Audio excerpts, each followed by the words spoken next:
اي انسان في الدنيا مكتئب، الدنيا بتكون في قلبه مش في ايده. بمعنى يعني لو خسر فلوسه مثلا في البورصة ينتحر، لو واحدة سابته يقعد يكتئب ويبقى مش طايق الدنيا، لو كان عايز شغلة معينة وما جاتلوش برضو يتضايق.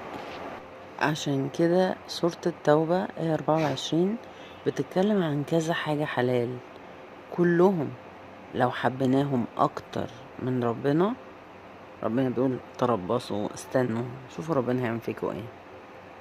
عشان كده الواحد لما بيحب حاجة قوي بيلاقي يبتدي يخسر حاجات تانية، فيقول هو انا ناقص، هو انا ناقص، فيبتدي يكتئب اكتر يكتئب اكتر، لانه ما سمعش كلام ربنا.